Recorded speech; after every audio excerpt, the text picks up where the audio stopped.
Imaginez un voyage intérieur, où chaque émotion, aussi intense soit-elle, n'est plus votre ennemi, mais votre guide.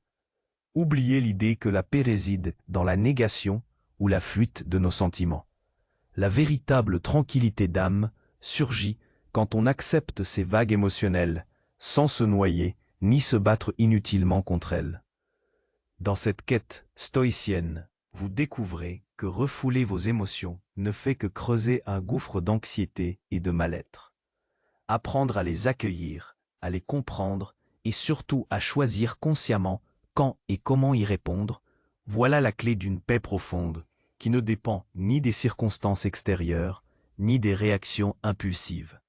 Vous allez comprendre pourquoi parfois ne rien dire, garder ce silence lourd de sagesse, est votre meilleure arme contre les provocations du monde.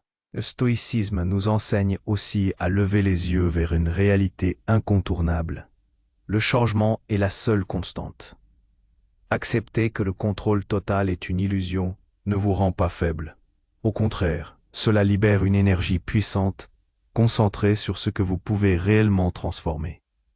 Dans ce cheminement, la comparaison devient un piège perfide, et l'échec, loin d'être une fin, se révèle une étape indispensable du progrès intérieur. La responsabilité de votre bonheur repose sur vos épaules et celle de personne d'autre. Personne viendra nous sauver. C'est à nous de forger le bonheur à partir de nos choix, de nos actions, de notre gestion du temps, ce bien si précieux et pourtant si souvent gaspillé.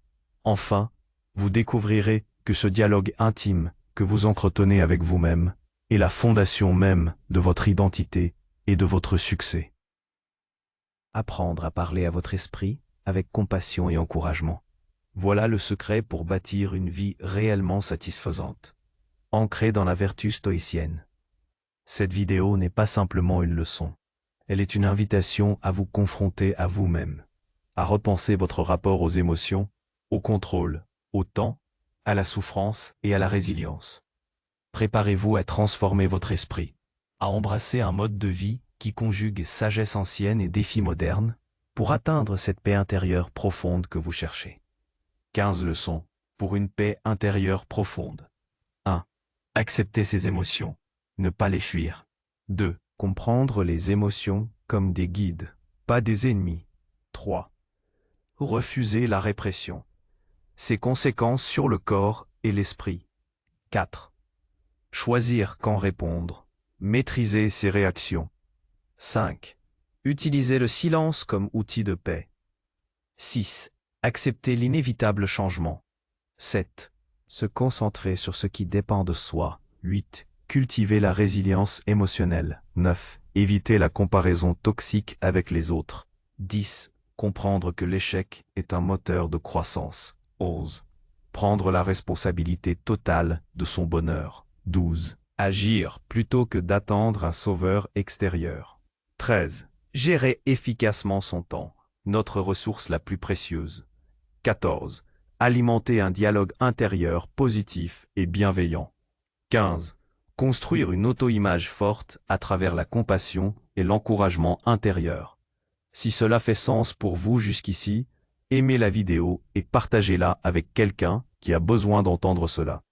Nous avons déjà parcouru ensemble un chemin significatif, explorant comment nos émotions peuvent devenir des guides plutôt que des tyrans, comment le silence est une arme puissante et comment l'acceptation du changement libère notre esprit. Mais le voyage vers une paix intérieure profonde est un engagement constant, une série de révélations qui transforment notre rapport au monde et à nous-mêmes. Aujourd'hui, nous allons plonger plus profondément dans les méandres de notre psyché, débusquer les illusions et embrasser les vérités stoïciennes qui forgeront notre résilience. 8. Cultiver la résilience émotionnelle. La vie, avec sa cruauté occasionnelle et ses imprévus constants, est une succession de tempêtes. La question n'est pas de savoir si ces tempêtes viendront, mais comment nous allons y faire face. Beaucoup de gens se brisent sous la pression, se laissent emporter par la première vague d'adversité. Mais le stoïcisme nous offre une boussole et un gouvernail pour naviguer ces eaux tumultueuses. La résilience émotionnelle. Ce n'est pas l'absence d'émotion, ni une indifférence forcée face à la douleur. Loin de là. La résilience émotionnelle, c'est la capacité à sentir pleinement la déception, la perte, la frustration, et malgré tout, à se relever, à apprendre et à avancer. C'est l'art de plier sans jamais rompre. Pensez à un roseau sous le vent. Il ne s'oppose pas à la force, il l'épouse, et une fois la bourrasque passée, il retrouve sa verticalité.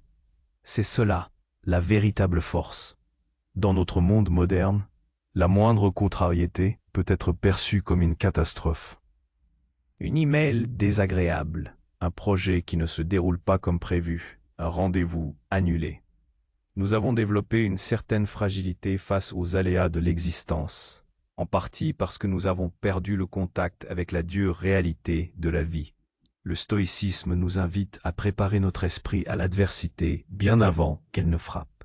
C'est la fameuse préméditatio malorum, la méditation sur les maux futurs. Ce n'est pas du pessimisme, mais une forme de vaccination mentale. En imaginant les pires scénarios, perdre son emploi, être trahi, tomber malade, nous ne les attirons pas, nous nous entraînons à les envisager. Et ce faisant, nous réalisons souvent que nous avons en nous les ressources pour y faire face, ou du moins, la capacité d'accepter ce qui est hors de notre contrôle. Lorsque le malheur survient réellement, notre esprit n'est pas pris au dépourvu. Il est déjà familiarisé avec l'idée de la perte, de l'échec, de la souffrance. Il a eu le temps de construire des stratégies de réponse, de renforcer ses défenses intérieures. La résilience stoïcienne se nourrit de la distinction entre ce qui dépend de nous et ce qui n'en dépend pas. Nos émotions initiales, la surprise, le choc, la tristesse, sont souvent des réactions naturelles et incontrôlables. Mais notre jugement sur ces événements, la manière dont nous choisissons de les interpréter et d'y répondre, cela relève entièrement de notre sphère d'influence. Si vous perdez votre travail, l'événement en soi est extérieur. La panique, le désespoir, la conviction que votre vie est ruinée, ce sont des jugements que vous portez. Un stoïcien, bien que ressentant la déception, se concentrerait immédiatement sur les étapes à suivre. Mettre à jour son CV, chercher de nouvelles opportunités, utiliser ce temps inattendu pour apprendre une nouvelle compétence. Il verrait une fin comme le début d'une autre aventure, un terrain fertile pour la croissance. C'est un entraînement constant, comme un athlète qui renforce ses muscles. Chaque petite déception, chaque échec, est une occasion de pratiquer cette résilience. Au lieu de vous lamenter sur un revers, demandez-vous, qu'est-ce que cela m'enseigne? Comment puis-je utiliser cette expérience pour devenir plus fort, plus sage? C'est en transformant les obstacles en opportunités de développement personnel que l'on forge une résilience à toute épreuve, une citadelle intérieure imprenable face aux assauts du destin. 9. Évitez la comparaison toxique avec les autres. Dans notre ère hyperconnectée, la tentation de la comparaison est omniprésente et pernicieuse. Les réseaux sociaux sont devenus des vitrines où chacun expose une version idéalisée de sa vie. Carrière fulgurante, corps parfait, voyages exotiques, relations idylliques. Nous passons des heures à défiler, à envier, à nous sentir inadéquats face à ces apparences soigneusement sélectionnées. Cette habitude, apparemment innocente, est un poison lent pour la paix intérieure. Le stoïcisme nous enseigne à regarder à l'intérieur de nous-mêmes pour y trouver notre valeur et notre chemin. Comparer notre parcours à celui des autres est une erreur fondamentale, car, comme le dirait Sénèque, nous nous comparons à des choses qui ne dépendent pas de nous. La richesse d'un ami, la réussite professionnelle d'un collègue, la beauté d'une célébrité. Ce sont toutes des externes, des choses sur lesquelles nous n'avons qu'un contrôle limité ou inexistant. En basant notre bonheur ou notre malheur sur ces comparaisons, nous abandonnons la maîtrise de notre propre satisfaction à des facteurs extérieurs et souvent illusoires. La comparaison engendre l'envie, la jalousie, le ressentiment et l'insatisfaction chronique. Elle nous empêche de savourer nos propres victoires et de reconnaître nos propres progrès. Au lieu de nous réjouir de nos réalisations, nous les dévalorisons en les jugeant inférieures à celles des autres. C'est une course sans fin où la ligne d'arrivée recule à mesure que nous avançons. Car il y aura toujours quelqu'un qui semble avoir plus ou faire mieux. Un stoïcien se concentre sur sa propre vertu et son propre développement. La seule comparaison valable est celle que nous faisons avec notre moi d'hier. Ai-je progressé dans ma patience, ma sagesse, mon courage, ma justice? Suis plus vertueux aujourd'hui qu'hier? C'est le seul baromètre fiable de notre croissance personnelle. Le but n'est pas de surpasser les autres, mais de nous surpasser nous-mêmes. Imaginez l'artiste qui, au lieu de se concentrer sur son œuvre et son amélioration, passe son temps à regarder les tableaux des autres, à se morfondre de ne pas avoir leur talent ou leur succès. Il ne produira jamais rien d'authentique ni d'exceptionnel. De même, si nous nous concentrons sur la vie des autres, nous négligeons de sculpter la nôtre. Épictète disait « Le bonheur n'est pas de posséder plus, mais de désirer moins. » Et le désir le plus insidieux est souvent celui d'être comme les autres, ou d'avoir ce qu'ils ont. Apprenez à vous réjouir du succès des autres, sans que cela n'altère votre propre paix. Leur succès n'enlève rien au vôtre. Leur lumière ne diminue pas la vôtre.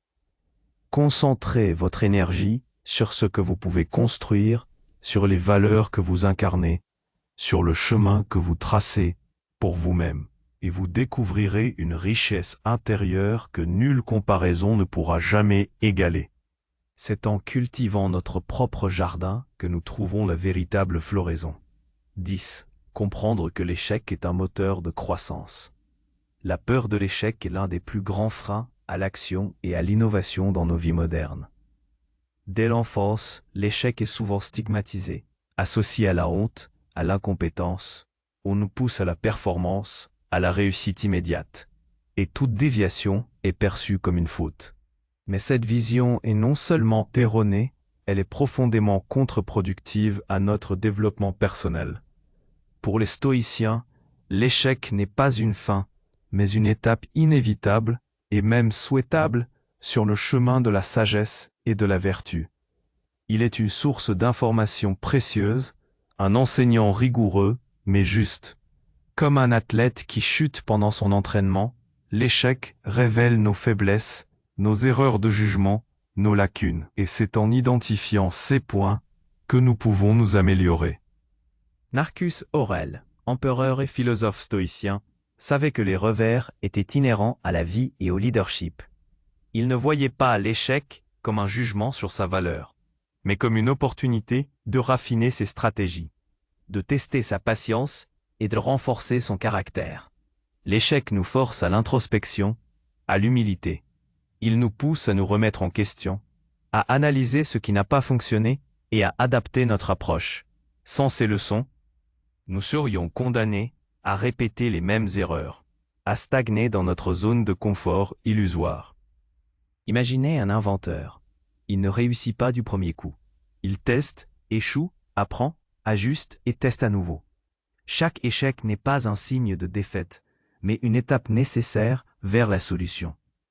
De même, dans nos vies, chaque projet qui ne se concrétise pas, chaque relation qui se termine, chaque objectif non atteint est une mine d'or d'apprentissage. Le secret est de changer notre perception de l'échec. Au lieu de le voir comme une preuve de notre incapacité, voyons-le comme un test de notre résilience. Au lieu de nous apitoyer, demandons-nous, qu'est-ce que cela m'apprend? Comment puis-je faire mieux la prochaine fois? Un échec est une opportunité de pratiquer les vertus stoïciennes. La patience face à la déception. La persévérance pour continuer, malgré les obstacles. La sagesse pour analyser et corriger, et le courage pour recommencer. Ce n'est pas ce qui t'arrive qui compte, mais comment tu y réagis. Si vous considérez l'échec comme un point final, alors il le sera. Mais si vous le percevez comme un virgule, une pause pour réévaluer et recharger avant de continuer, alors il deviendra votre plus puissant moteur de croissance. C'est en acceptant le risque de tomber que nous apprenons à marcher avec assurance. L'échec n'est pas l'opposé du succès. Il en est une partie intégrante, un tremplin vers des réalisations plus grandes et une compréhension plus profonde de nous-mêmes. Embrassez-le, apprenez de lui, et laissez-le vous propulser vers une version plus sage et plus forte de vous-même. 11. Prendre la responsabilité totale de son bonheur. C'est une des vérités les plus difficiles à accepter pour beaucoup, et pourtant, c'est la pierre angulaire de toute paix intérieure durable. Votre bonheur est entièrement de votre responsabilité. Personne d'autre n'est responsable de votre état émotionnel, de votre satisfaction, de votre joie. Ni votre partenaire, ni votre famille, ni votre patron, ni le gouvernement, ni les circonstances extérieures. L'entière charge repose sur vos épaules. Cette idée peut sembler écrasante au premier abord, surtout dans une société qui a tendance à externaliser la faute, à blâmer autrui ou le destin pour ses malheurs. On nous dit souvent que nous serons heureux quand nous aurons ce nouveau travail, cette nouvelle voiture, ce nouveau partenaire, ou quand la situation politique s'améliorera. Mais c'est une illusion dangereuse, car elle place notre bonheur sous le contrôle de choses qui ne dépendent pas de nous. Et comme nous l'avons appris, c'est la source de toute anxiété et de toute souffrance superflue. Le stoïcisme nous invite à rapatrier la souveraineté de notre bonheur à l'intérieur de nous-mêmes. Il nous rappelle que si nous ne pouvons pas toujours contrôler ce qui nous arrive, nous pouvons toujours contrôler notre réaction, notre jugement et nos actions. C'est le cœur de la dichotomie du contrôle d'Épictète. Votre bonheur ne dépend pas des richesses extérieures, de la reconnaissance des autres, de la santé parfaite ou de la beauté éternelle. Il dépend de la qualité de votre caractère, de vos vertus, de la manière dont vous vivez chaque instant. Prendre la responsabilité de son bonheur n'est pas un fardeau, mais un immense pouvoir. Cela signifie que vous n'êtes pas une victime des circonstances, mais l'architecte de votre propre bien-être. Si vous êtes malheureux, ce n'est pas à cause de quelqu'un ou quelque chose, mais à cause de la manière dont vous choisissez d'interpréter cette situation et d'y répondre. C'est une distinction subtile mais fondamentale. Cela implique de cesser de se plaindre des choses que l'on ne peut pas changer, de cesser d'attendre que le monde extérieur s'aligne parfaitement avec nos désirs. Au lieu de cela, nous nous concentrons sur notre monde intérieur. Comment puis-je cultiver la gratitude, même dans les difficultés? Comment puis-je exercer ma patience face à l'impatience des autres? Comment puis-je trouver la joie dans les petites choses de la vie quotidienne?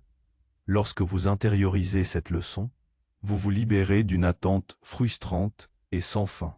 Vous cessez de projeter vos espoirs sur des événements extérieurs incertains et vous commencez à construire votre bonheur, brique par brique, avec les outils que vous possédez déjà, votre raison, votre volonté, votre capacité à choisir. Ce n'est pas toujours facile, mais c'est le seul chemin vers une paix inébranlable, car elle ne peut être ni donnée, ni enlevée par quiconque d'autre que vous-même. Le bonheur est une compétence que l'on cultive, une posture intérieure que l'on choisit. 12. Agir plutôt que d'attendre un sauveur extérieur. Dans le prolongement direct de la responsabilité de son bonheur, le stoïcisme nous exhorte à l'action. Il est tentant d'attendre que la situation s'améliore, que quelqu'un vienne à notre rescousse, que les planètes s'alignent. Mais cette passivité est une forme d'abdication, une fuite de notre devoir envers nous-mêmes. Personne ne viendra nous sauver. C'est une vérité brutale, mais libératrice. L'idée d'un sauveur extérieur peut prendre de nombreuses formes. Un partenaire qui nous rendra complets, un emploi qui résoudra tous nos problèmes financiers, un leader politique qui redressera la nation, ou même une intervention divine qui balayera nos épreuves. Ces attentes, bien que compréhensibles, nous figent dans l'attente et nous privent de notre propre agentivité. Elles nous rendent passifs face à notre propre vie. Les stoïciens, bien que reconnaissant l'existence du destin, la providence ou le logos, n'ont jamais prôné la fatalité ou l'inaction. Au contraire, ils mettaient l'accent sur notre devoir d'agir avec vertu, de faire de notre mieux avec ce qui est en notre pouvoir. Sénèque, dans ses lettres, ne cesse d'encourager à l'action vertueuse, même face à l'adversité. Si vous aspirez à une vie meilleure, vous ne pouvez pas vous contenter d'espérer. Vous devez vous lever, planifier, travailler, apprendre, persévérer. Pensez à un marin. Il ne peut pas contrôler la mer ou le vent, mais il peut choisir sa destination, préparer son navire, régler ses voiles et naviguer avec habileté. Attendre que le vent soit toujours favorable, c'est ne jamais quitter le port. De même, dans la vie, les conditions ne seront jamais parfaites. Il y aura toujours des obstacles, des incertitudes, mais notre devoir est d'agir malgré tout, en nous concentrant sur ce qui dépend de nous, nos efforts, nos choix, notre persévérance. Cette injonction à l'action est profondément émancipatrice. Elle nous sort de la posture de victime et nous propulse dans celle de créateur. Chaque petite action entreprise pour améliorer votre situation, pour cultiver une vertu, pour aider les autres, est un acte de souveraineté personnelle. Chaque pas, même hésitant, vous rapproche de la personne que vous aspirez à être. Ne reportez pas à demain ce que vous pouvez commencer aujourd'hui. Ne laissez pas la procrastination, alimentée par la peur de l'échec ou l'espoir illusoire d'une aide extérieure, vous voler le présent. Le temps est votre ressource la plus précieuse. Nous y reviendrons. Utilisez-le pour agir avec intention, pour construire votre vie selon vos propres principes, pour forger votre propre bonheur. C'est en devenant le héros de votre propre histoire, plutôt qu'en attendant qu'un autre écrive le prochain chapitre, que vous trouverez la véritable force et la paix durable. 13. Gérer efficacement son temps. Notre ressource la plus précieuse. Dans un monde où tout va à 100 à l'heure, où les notifications nous bombardent et les sollicitations se multiplient, la gestion du temps est devenue une compétence cruciale, mais souvent négligée. Pourtant, pour les stoïciens, le temps n'est pas qu'une ressource précieuse, c'est la ressource la plus précieuse que nous possédions. C'est le seul bien véritablement nôtre, et pourtant c'est aussi celui que nous dilapidons le plus inconsciemment. Sénèque, dans son essai de la brièveté de la vie, est catégorique. Ce n'est pas que nous ayons peu de temps, c'est que nous en perdons beaucoup. Il dénonce avec virulence la manière dont les gens gaspillent leur vie à des futilités. L'ambition démesurée, la poursuite de richesses éphémères, les distractions incessantes, les commérages, l'oisiveté sans but. Ils vivent comme s'ils avaient une infinité de temps devant eux, comme si le prêteur, la vie elle-même, n'allait jamais demander le remboursement. Mais le temps est fini. Il s'écoule inexorablement, chaque seconde qui passe étant une seconde de moins dans notre existence. Pour un stoïcien, bien gérer son temps, c'est le dédier aux choses qui comptent vraiment. La pratique de la vertu, l'apprentissage, l'introspection, les relations significatives, l'action juste et utile. C'est vivre en pleine conscience de notre mortalité. Non pas pour nous paralyser de peur, mais pour nous inciter à vivre chaque jour avec intention et profondeur. Comment gâchons-nous notre temps aujourd'hui? En passant des heures sur les réseaux sociaux, en regardant des divertissements sans fin, en procrastinant sur des tâches importantes, en nous inquiétant de choses qui ne dépendent pas de nous, en nous perdant dans des drames insignifiants, nous remplissons nos journées d'activités, mais peu d'entre elles nourrissent notre âme ou contribuent à notre croissance.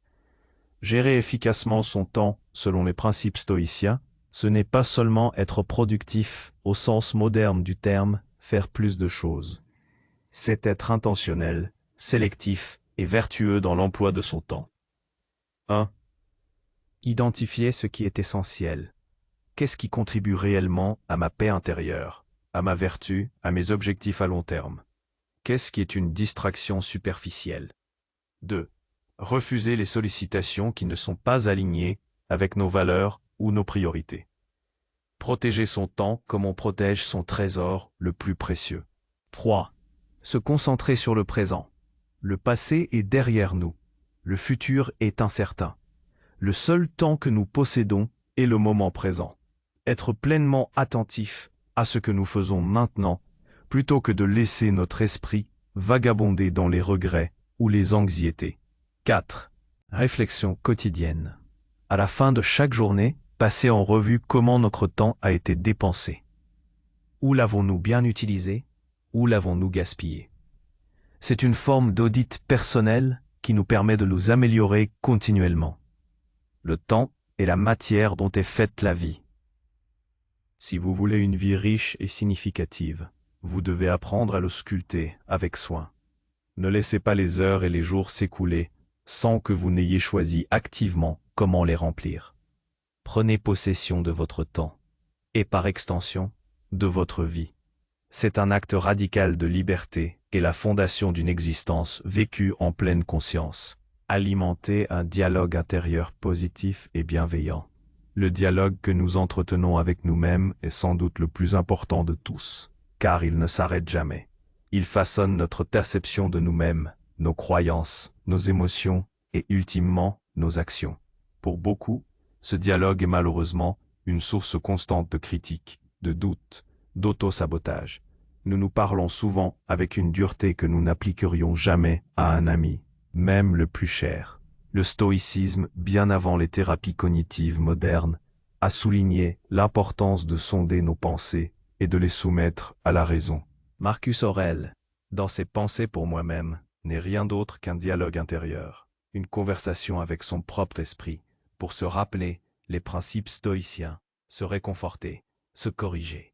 Il se parle avec une autorité bienveillante, comme un mentor sage et exigeant. Ce dialogue intérieur n'est pas juste une petite voix. C'est le narrateur de notre vie. Si ce narrateur est constamment négatif, critique ou alarmiste, il va altérer la perception de notre réalité, nous rendre anxieux, inhiber notre confiance.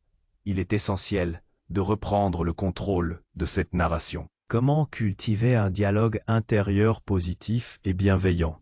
1. Devenir conscient de votre dialogue. La première étape est simplement d'écouter cette voix intérieure. Est-elle encourageante ou décourageante? Rationnelle ou irrationnelle? Sévère ou compatissante? Souvent, nous la laissons fonctionner en pilote automatique. 2. Questionner les pensées négatives. Lorsqu'une pensée négative ou autocritique surgit, ne l'acceptez pas aveuglément. Demandez-vous, est-ce vrai? Ai-je des preuves irréfutables? Y a-t-il une autre façon de voir cette situation? Les stoïciens appelaient cela l'assentiment. Ne donner son accord qu'aux impressions qui sont vraies et rationnelles. 3. Reformuler les pensées.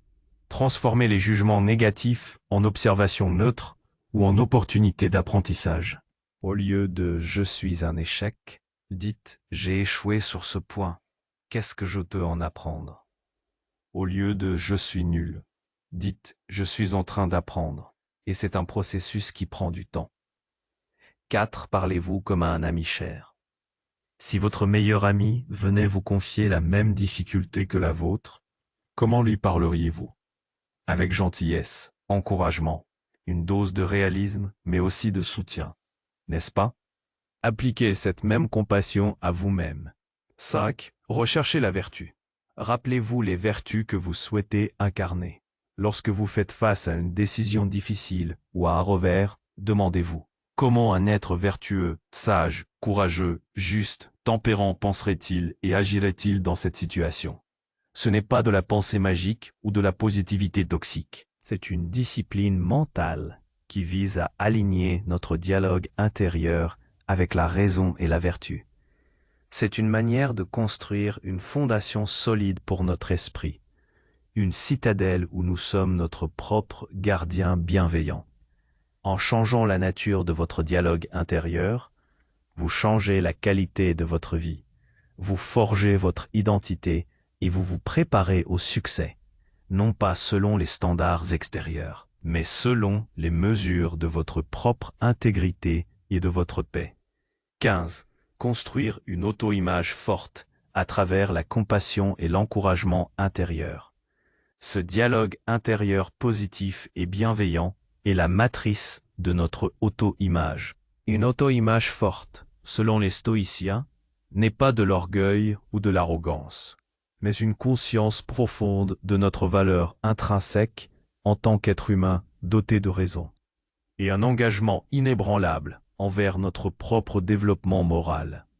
Elle est ancrée dans la compassion pour nos faiblesses et un encouragement constant à poursuivre l'excellence vertueuse.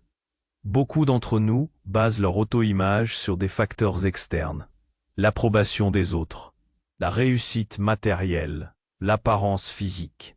Ces fondations sont fragiles, car elles dépendent de choses qui ne sont pas sous notre contrôle. Dès que ces facteurs vacillent, notre estime de soi s'effondre. Le stoïcisme nous propose de bâtir une auto-image inébranlable sur des piliers intérieurs. La compassion intérieure est le premier pilier. Il ne s'agit pas de pitié, mais de la reconnaissance que nous sommes des êtres humains imparfaits, sujets aux erreurs, aux doutes, aux émotions. Au lieu de nous flageller pour nos manquements, la compassion nous permet de les observer avec une certaine distance, de les comprendre sans les juger trop durement, et de les utiliser comme des points de départ pour l'amélioration. C'est se dire « Je suis humain, j'ai fait une erreur, mais je peux apprendre et faire mieux ». C'est accepter notre condition, avec ses forces et ses vulnérabilités, sans se laisser définir par nos échecs ponctuels. L'encouragement intérieur est le second pilier. C'est cette voix qui nous murmure que nous sommes capables, que nous avons la force de surmonter les obstacles, que nous pouvons choisir la vertu, même quand c'est difficile. C'est la conviction profonde que, peu importe ce qui arrive, notre capacité à raisonner, à choisir le bien, à rester intègre, demeure intacte. Cet encouragement n'est pas une flatterie vide, mais une reconnaissance de notre potentiel intrinsèque, à progresser moralement et à vivre une vie sensée. Comment cette auto-image forte se manifeste-t-elle? Résilience face à l'adversité. Lorsque les choses tournent mal, une personne avec une auto-image forte ne se voit pas comme une victime impuissante, mais comme quelqu'un qui a la capacité de trouver des solutions et de se relever. Indépendance face à l'opinion d'autrui. L'approbation des autres est agréable, mais elle ne définit pas notre valeur. Une auto-image forte nous permet de rester fidèles à nos principes, même face à la critique ou au jugement. Confiance dans ses actions. Elle nous donne le courage d'agir, d'expérimenter, de prendre des risques calculés, car nous savons que notre valeur ne dépend pas du résultat de nos actions, mais de l'intention et de l'effort que nous y mettons. Ah. Cette solidité intérieure réduit l'anxiété, car nous ne dépendons plus de facteurs externes pour nous sentir bien dans notre peau. Notre bien-être émane de notre propre caractère. Cultiver une auto-image forte, c'est se rappeler que nous avons en nous, en tant qu'être de raison, le potentiel de vivre une vie digne et vertueuse. C'est un travail continu, une discipline quotidienne de l'esprit, où chaque pensée, chaque action est une occasion de renforcer cette citadelle intérieure. C'est en devenant notre propre allié le plus loyal, notre propre coach le plus sage, que nous parvenons à une paix profonde et inébranlable.